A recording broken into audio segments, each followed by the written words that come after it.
Eu queria muito ter uma irmã gêmea. Mas eu vou te falar que eu tô dando assim, tô tentando dar um tempo pra mim agora, porque ainda não consegui, tá? Ainda tô Ah, tentando ajeitar minha agenda para que eu consiga realmente diminuir um pouco meu ritmo de trabalho, porque a saúde cobra, viu? Não é? Pensa que é assim fácil, não é não. Eu tive algumas coisas que mudaram na minha vida do ano passado, assim, do final do ano passado, que aí eu falei, não, preciso tirar um tempo para mim. Só que como eu tenho muita coisa que já estava marcada, já estava agendada, agora eu tô tentando ali minimizar tudo, esgotar tudo, tô tentando não marcar muita coisa, mais para justamente tentar tirar um tempo para mim. você imaginou, Nive, que quando você começou a apostar em games e esportes lá atrás, que ia virar a carreira que virou? Que hoje até que transcendeu já um pouco, né, os games. Você não trabalha mais só com videogame, né? Não, assim, eu diria que 85, 90% do meu trabalho é com games. Mas não, realmente, não, nunca imaginei. Fato é que quando eu comecei a trabalhar com games, assim, em 2013, eu trabalhava com moda, que era a minha profissão da qual eu me formei. E eu não tinha a menor pretensão de largar a minha carreira de moda. Era uma coisa assim, tipo, eu trabalhava com moda, que era que pagava minhas contas, e trabalhava com game, que era onde eu me divertia. E aí, em algum momento ali, depois de mais ou menos um ano e meio, mais ou menos, eu percebi que, nossa, peraí, calma. Eu acho que eu posso largar minha carreira de moda e ficar só trabalhando com games. Acho que é possível. Mas assim, demorou muito tempo para cair essa ficha na minha cabeça e mesmo assim ainda foi um palpite. Ainda juntei um dinheiro primeiro, falei, ó, juntei um dinheiro, tô tranquila. Se der tudo errado, eu volto lá procurar um emprego com moda. Mas foi um tempo assim para eu ter certeza E disso. quanto tempo você levou pra começar a ganhar dinheiro com game? Que dá assim, Eu, eu consigo me sustentar fazendo isso, trabalhando com videogame.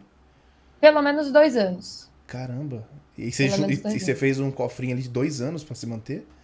Foi porque eu tava bem até na minha área de moda, né? Eu era coordenadora, então eu já tava ganhando um bom dinheirinho, já tinha quitado minhas dívidas da faculdade, porque saí da. Precisa ficar claro que eu saí da faculdade com muita dívida ainda, então não foi tão simples assim. Porque também era muito difícil, assim, material, faculdade e tal. Eu sempre trabalhei desde antes de entrar na faculdade, mas é tudo muito caro, né, para você fazer trabalho. Isso porque eu era bolsista integral na faculdade, tá? Caramba. Mas mesmo assim, para fazer para material, né, tipo, para fazer trabalho, eu gastava muito dinheiro.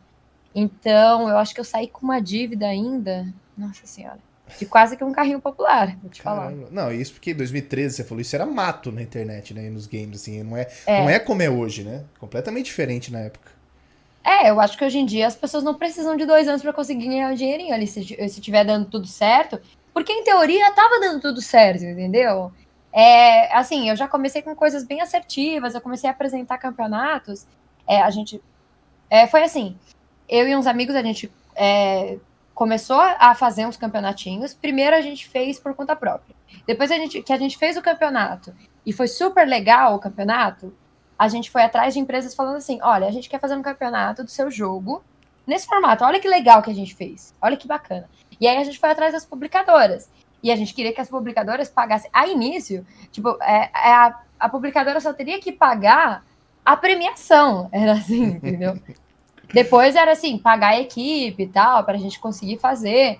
E aí a gente tirava um dinheirinho ali, mas era muito pouca coisa, assim, definitivamente não dava para me manter.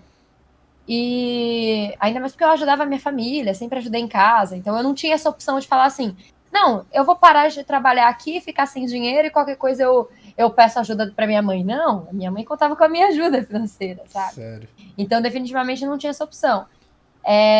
Mas aí, aos poucos, a gente foi cada vez apresentando projetos mais assertivos, até conseguir realmente ali bancar as minhas coisas. E aí depois eu fui contratada pela X5, ali como fixa deles, e foi ali que eu tive certeza que eu estava um pouco mais segura.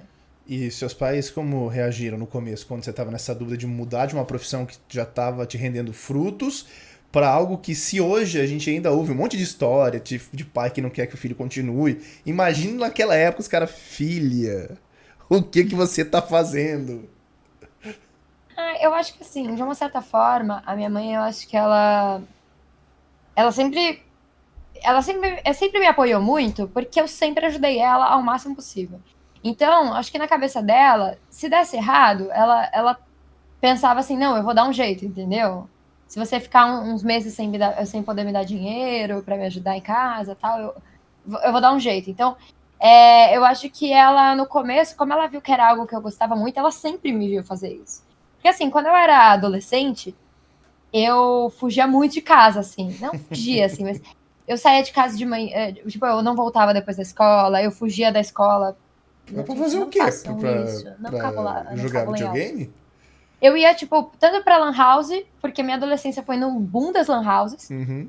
e ou das Lan Houses, ou eu ia na casa de um amigo meu pra jogar RPG, ou tinha a casa de um outro amigo também que ele tinha videogame que eu não tinha mais, eu tive na minha infância, mas já ali os outros consoles um pouco mais. Eu tive o Super Nintendo, foi o único console que eu de fato tive na minha infância.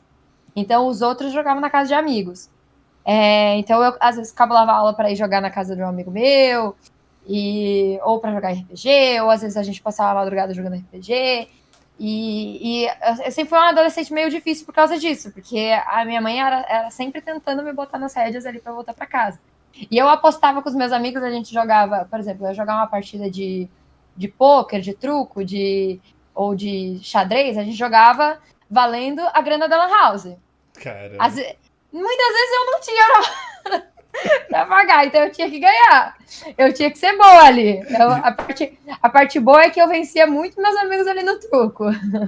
Porque, porque era o que me rendia o dinheirinho pra eu ir jogar na Lan House. E às vezes, quando eu não tinha, eu ia dar uma de pidona. Eu ia na Lan House e ficava lá e, tipo, e aí esperava que alguém, às vezes sobrava tempo pra alguém. Quem Às vezes a sabe? mãe mandava o menino voltar pra casa e ele falava: Ah, sobrou ali 30 minutos. Beleza, entendeu? Então lava prato, né? Você tinha prato na Lan House. Droga, infelizmente ainda não tinha inventado isso, porque Puxa vida. senão eu faria. Mas mesmo ali na minha adolescência, eu comecei a trabalhar quando eu tinha acho que uns 15 anos. Pouco Caramba. antes disso, eu até entregar panfleto eu já entreguei. Você trabalhou com o Que quê era já? também. Você entregou panfleto? Então. Tudo, já entreguei panfleto. Ah, Aí na minha adolescência eu trabalhei com teatro. Eu fazia sonoplastia em espetáculo. Eu tocava percussão, então eu fazia sonoplastia em peças de teatro. caramba. E aí a gente chegou a montar um espetáculo assim com várias mulheres e a gente tocava música de cultura popular, assim, às vezes Que cultura doideira. popular regional, nordestina, que minha mãe é nordestina, então eu conheço muita música. E aí a gente fazia espetáculos que a gente vendia para ONGs, para instituições. E aí eu comecei a dar aula de percussão. Caramba. Aí eu dei aula de percussão dentro de uma ONG numa favela durante bastante tempo. Aí eu trabalhei no mercado financeiro. Que? Rolê Logo, aleatório. logo que eu entrei na faculdade, eu precisava também pagar as coisas da faculdade, né? É. E aí eu arrumei um emprego que era para ser tipo um call center numa corretora de valores. Só que eles acharam que eu precisava aprender ali o básico de bolsa de valores para poder atender os clientes, né? E quando eles começaram a me ensinar, eu comecei a pegar muito, muito fácil, porque eu sempre fui boa com matemática, com exatas. E aí eles acabaram me promovendo para o setor de risco. Eu saí de lá como analista de risco. Tirei até eu fiz até aquela prova de assessora para poder operar na bolsa de valores. Eu, por um momento da minha vida, eu quase troquei de carreira, tá? É, eu tô vendo que você foi de um extremo pro outro. Eu trabalhei em corretora de imóveis também, Caramba. imobiliária. Eu comecei a trabalhar com moda. Aí eu trabalhei também em todos os setores de moda. Trabalhei com lingerie, trabalhei com acessórios, né? Tipo bolsa, cinto. Meu sonho era trabalhar com sapato. Nunca trabalhei com sapato. E aí, só para explicar para quem está vendo eu falando de moda, trabalhei como designer de moda, né? Que era no que eu me formei, estilismo, né? Estilista. E, aliás, outro sonho que eu tinha também era, quando eu resolvi fazer moda, eu queria ser estilista na TV. Queria fazer figurino para TV. Então, eu sempre quis trabalhar na TV, mas não era na É, frente das câmeras. I'm gonna take what's mine, I paid my dues. Gonna fuel this fire, so light that fuse. The beat in my soul just keeps getting louder. Give me some